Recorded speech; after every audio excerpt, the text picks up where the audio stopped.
Hello students, today we are going to start a new concentration term which is known as normality. It is a special concentration term. ठीक है, normality it is represented by capital N. एक तरह से molarity जो है उसी की जैसा है नॉर्मेलिटी. तो मोलरिटी का क्या डिफाइन था? It is the number of moles of solute dissolved in per litre solution. यहाँ पर बस चेंज किया है, मोल की जगह यहाँ पर एक नया टर्म आ गया है जिसे हम लोग क्या कह रहे हैं, ग्राम इक्विवेलेंट्स. तो जब ग्राम इक्विवेलेंट्स डिजॉल्व होंगे किसमें, 1 लीटर सॉल्यूशन में, तो हम लोग क्या कहेंगे, वहाँ पर ये नॉर्मेलिटी आ गया है. मोल अगर सॉल्यूशन में डिजॉल्व है पर लीटर सॉल्यूशन में तो वो मोलरिटी था. अब यहाँ पर नंबर ऑफ ग्राम इक्विवेलेंट्स अगर डिजॉल्व है तो वो क्या हो गया, हमारा नॉर्मेलिटी हो गया. ठीक है, सबसे पहले हमें यही समझना है कि ये जो ग्राम इक्विवेलेंट्स है वो होते क्या हैं. ठीक है, तो ग्राम इक्विवेलेंट्स जो है वो रिलेटेड ही होते हैं किससे, हमारे मोल से. जो मोल्स हैं उसी से रिलेटेड होते हैं. ग्राम इक्विवेलेंट जो क्या है वो हमारा क्या होता है, मोल में अगर हम लोग मल्टीप्लाई कर दें किसका, एन फैक्टर का, तो हमें क्या मिल जाएगा, ग्राम इक्विवेलेंट मिल जाएगा. एक तरह से मोल ही है. ठीक है, बस मोल में एन फैक्टर का मल्टीप्लाई करते हैं, then we got gram equivalent. ठीक है, वो हमारा क्या आ जाएगा, हमारे पास ग्राम इक्विवेलेंट आ जाएगा. ठीक है, अब ये एन फैक्टर का हमें मल्टीप्लाई क्यों करना पड़ा है, देखें सभी लोग समझें. ये जैसे हमारा मोल जो है, मोल क्या होता है बताएं सभी लोग, गिवन मास अपॉन मोलर मास. ये मोल का डिफाइन है. इसी तरीके से हमारा इक्विवेलेंट जो ग्राम इक्विवेलेंट है, जो ग्राम इक्विवेलेंट है उसमें हम लोग लिखते हैं gram equivalents, gram equivalent mass upon या equivalent upon equivalent mass. Equivalent mass से हम लोग अगर डिवाइड लगा दें, ठीक है, तो हमें क्या मिल जाता है, ग्राम इक्विवेलेंट. या इसको, इस टर्म को मैं ग्राम इक्विवेलेंट मास को ये भी लिख सकता हूँ मैं. ठीक है, गिवन मास भी लिख सकता हूँ मैं इसको हम लोग क्या बोल सकते हैं, गिवन मास बोल सकते हैं. ठीक है, वेट जो क्या है हमें गिवन है, गिवन मास को हम लोग क्या बोल सकते हैं, ग्राम इक्विवेलेंट्स बोल सकते हैं. तो ये जो हमारा जो गिवन ग्राम इक्विवेलेंट है उसको हम लोग क्या बोल सकते हैं, गिवन मास भी इजीली हम लोग बोल सकते हैं. ठीक है, तो ये हमारा गिवन मास भी हो सकता है. तो कह सकते हैं ग्राम इक्विवेलेंट का फॉर्मूला क्या हो गया, given mass divided by equivalent mass. तो हमारे ग्राम इक्विवेलेंट आ जाएंगे. अच्छा, अब ये जो इक्विवेलेंट मास होता है, इक्विवेलेंट मास ये हमें कैसे ऑब्टेंड होगा. इक्विवेलेंट मास ऑब्टेंड करने का तरीका क्या है कि जो मोलर मास होता है उस मोलर मास में हम लोग एन फैक्टर का डिवाइड लगा दें, तो हमें क्या मिल जाता है, इक्विवेलेंट मास. यानी इक्विवेलेंट मास का फॉर्मूला क्या हो गया, molar mass divided by N factor. ठीक है, अब देखें गौर से समझें, ग्राम इक्विवेलेंट जो है वो क्या है, given mass upon equivalent mass. Equivalent mass की जगह हम लोग क्या लगाएंगे, molar mass upon N factor. तो जो एन फैक्टर ऊपर चला जाएगा, given mass upon molar mass क्या बन जाएगा, मोल. तो इक्विवेलेंट जो ग्राम इक्विवेलेंट है उसमें मोल के साथ क्या रिलेशन है, gram equivalent is equals to mole into N factor. ठीक है, तो बस ग्राम इक्विवेलेंट हमने समझ लिया. तो हम लोग नॉर्मेलिटी का फॉर्मूला लिखने जा रहे हैं. नॉर्मेलिटी क्या हो गया हमारा, सभी लोग बताएं. नॉर्मेलिटी हो गया नंबर ऑफ ग्राम इक्विवेलेंट्स, यानी कि जो भी हमने ग्राम इक्विवेलेंट्स लिए, ग्राम इक्विवेलेंट्स जो मोल की जैसे हैं, बस मोल में मल्टीप्लाई करना है एन फैक्टर का, तो ग्राम इक्विवेलेंट्स हमें मिल जाएंगे. Gram equivalents divided by volume of solution, solution का वॉल्यूम, और वो भी हमें किस में लेना है, लीटर में. बिल्कुल नॉर्मेलिटी के जैसा है, बस मोल की जगह क्या आ गया यहाँ पर, ग्राम इक्विवेलेंट्स आ गया. तो ये हमारा किसका हो गया, मोलरिटी का फॉर्मूला हो गया. ठीक है, तो अगर हमने यहाँ पर इस ग्राम इक्विवेलेंट की जगह मैंने यहाँ पर लिख दिया मोल इनटू एन फैक्टर, और डिवाइड में क्या है, वॉल्यूम ऑफ सॉल्यूशन. तो mole upon volume of solution क्या बन गया, हमारा मोलरिटी बन गया. तो हम लोग यहाँ से रिलेशन निकाल सकते हैं कि जो नॉर्मेलिटी है वो मोलरिटी इंटू क्या होता है, एन फैक्टर होता है. जो नॉर्मेलिटी है वो क्या होता है, मोलरिटी इंटू एन फैक्टर होता है. ठीक है, अब हम लोगों को ये जानना है कि ये जो एन फैक्टर है वो क्या है. देखिए हमने सब चीज़ जान ली, बस यही एन फैक्टर रह गया है. वो क्या होता है, एन फैक्टर जो है वो डिपेंड करता है कि हम लोग एसिड की बात कर रहे हैं, ठीक है, या हम लोग बेस की बात कर रहे हैं. जनरली हम लोग एसिड और बेस की बात करेंगे. एसिड के केस में जो एन फैक्टर होता है वो number of H positive ion होते हैं. क्या होते हैं, number of H positive ion. Suppose अगर HCl में मैं आपसे पूछूं HCl का एन फैक्टर कितना है, तो आप बताएंगे 1. क्यों, क्योंकि यहाँ पर कितना एच पॉजिटिव आयन है, 1 है. मैं पूछूंगा आपसे H2SO4 में कितना एच पॉजिटिव आयन है, 2 एच पॉजिटिव आयन, तो एन फैक्टर का वैल्यू इसका कितना हो जाएगा, 2. सिंपल. सिमिलर वे बेस में number of OH negative ion, कितने OH नेगेटिव आयन एक बेस फर्निश कर रहा है, वो क्या हो गया उसका एन फैक्टर हो गया। सपोज मैंने पूछा NaOH में कितना OH नेगेटिव आयन है, तो आप कहेंगे 1, तो एन फैक्टर कितना हो गया यहाँ पर 1 हो गया। मैंने पूछा आपसे बेरियम हाइड्रोक्साइड में कितना OH नेगेटिव है, तो आप बताएंगे 2 है सर, तो एन फैक्टर कितना हो गया यहाँ पर 2 हो गया। तो ये एन फैक्टर निकालने का तरीका हो गया, ठीक है, एसिड और बेस के केस में। अच्छा, जनरली क्या होता है, हम लोग यहाँ पर मिस्टेक कर जाते हैं। हमेशा याद रखें, ऑलवेज ये नहीं होता है कि एसिड के केस में number of H positive ion वही एन फैक्टर हो। कुछ एसिड ऐसे हैं जिसमें H पॉजिटिव आयन का नंबर उनके एन फैक्टर के बराबर नहीं होता। जैसे मैं एग्जांपल बताता हूँ, आपके सामने 3 एग्जाम्पल लिखे हैं, H3PO2, H3PO3, H3PO4, ठीक है। फॉस्फेनिक एसिड, फास्फोनिक एसिड, फास्फोरिक एसिड, ठीक है।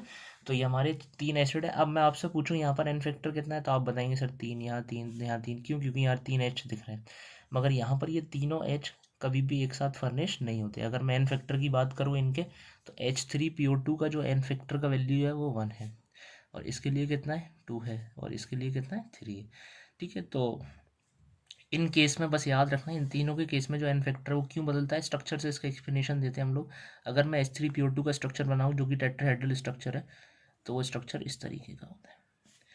H3PO3 का अगर मैं स्ट्रक्चर बनाऊँ तो इसमें यहाँ पर ये 2 OH, इसका बेसिसिटी जो है वो 2 होता है। और H3PO4 का अगर मैं स्ट्रक्चर बनाऊँ तो वो इस तरीके से होता है, ठीक है, H3PO4। तो ये स्ट्रक्चर हो गए। अच्छा, H पॉजिटिव हमेशा इलेक्ट्रोनेगेटिव एलिमेंट से जब अटैच हो तभी निकलता है। यहाँ पर फॉस्फोरस कोई इतना इलेक्ट्रोनेगेटिव एलिमेंट नहीं है, तो ये वाली जो H है यहाँ से कभी भी फर्निश नहीं हो पाएंगे। H सिर्फ कौन फर्निश करेगा, ओके। तो यहाँ पर जितने H पॉजिटिव होगा वही तो एन फैक्टर होगा, तो कितना H पॉजिटिव देगा 1, तो एन फैक्टर कितना हो गया यहाँ पर 1 हो गया। सिमिलर वे यहाँ पर जो H पॉजिटिव फर्निश होगा वो कहाँ से होगा, इस O से, तो कितने H पॉजिटिव फर्निश होंगे 2, तो एन फैक्टर का वैल्यू कितना हो गया यहाँ पर 2। सिमिलर वे यहाँ पर कितने होंगे 3 होंगे, तो यहाँ पर कितने H पॉजिटिव फर्निश हो रहे हैं 3, तो यहाँ पर एन फैक्टर का वैल्यू कितना हो गया हमारा 3 हो गया। बात समझ में आ गई सभी के एन फैक्टर का कैलकुलेशन।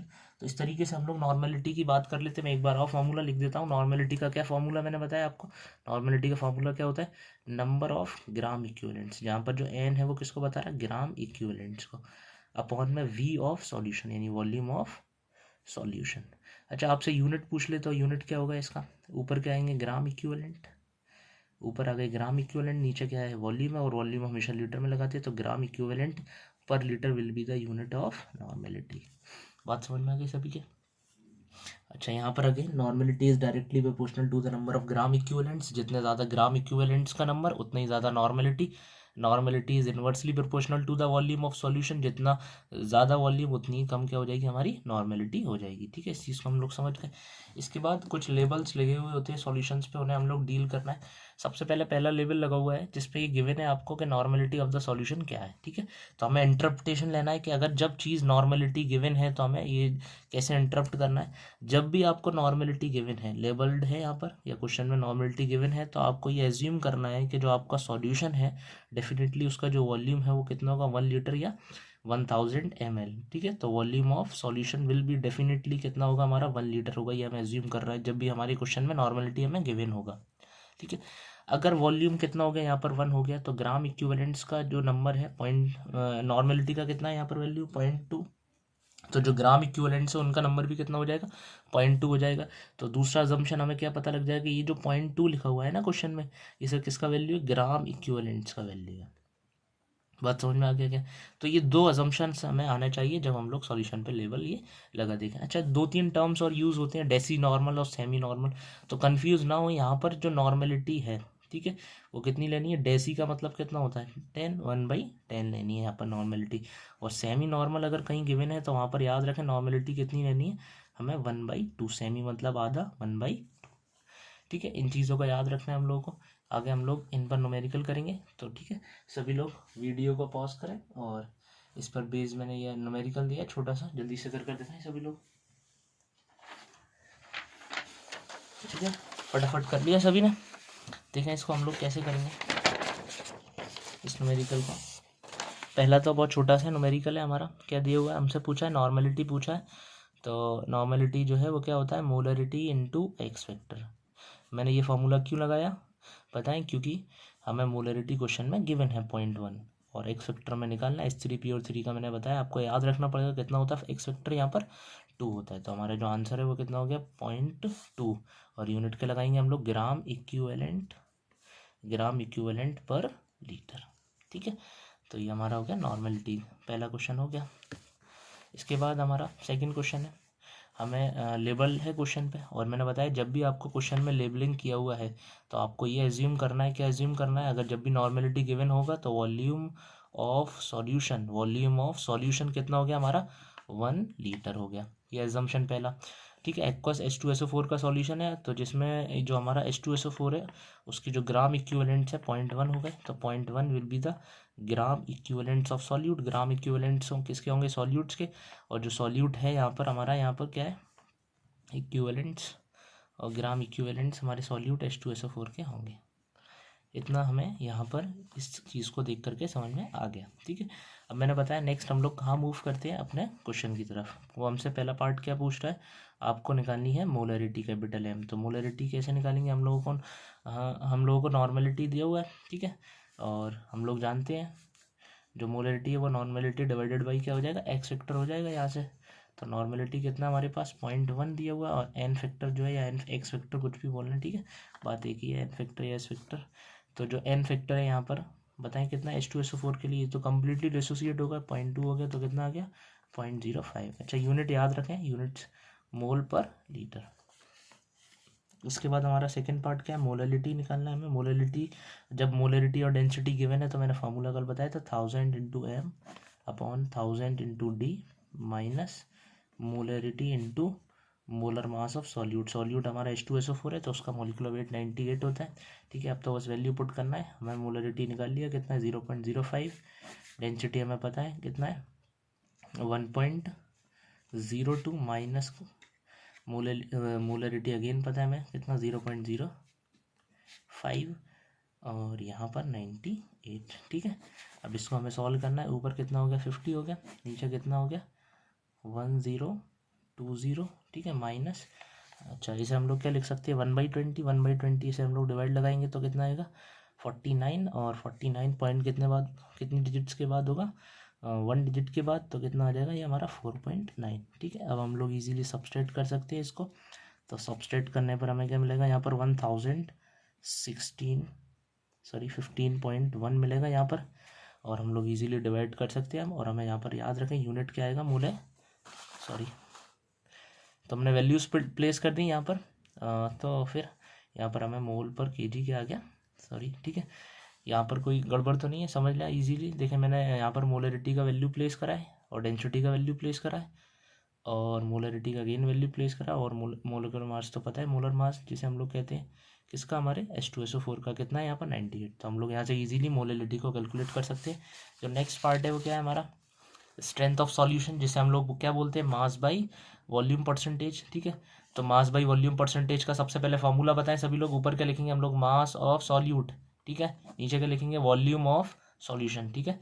और ये दोनों SI सिस्टम में हो या CGS सिस्टम में, जनरली CGS सिस्टम में देखेंगे तो मास ऑफ सॉल्यूट का मास, सॉल्यूट कौन है हमारा H2SO4 के ग्राम इक्विवेलेंट्स दिए हुए हैं, ठीक है। तो मास कैसे निकालेंगे हम लोग, ग्राम इक्विवेलेंट्स है, तो मैंने आप लोगों को बताया था कि जो हमारे ग्राम इक्विवेलेंट्स है और मोल में क्या रिलेशन होता है, मोल इंटू एक्स फैक्टर के बराबर होता है।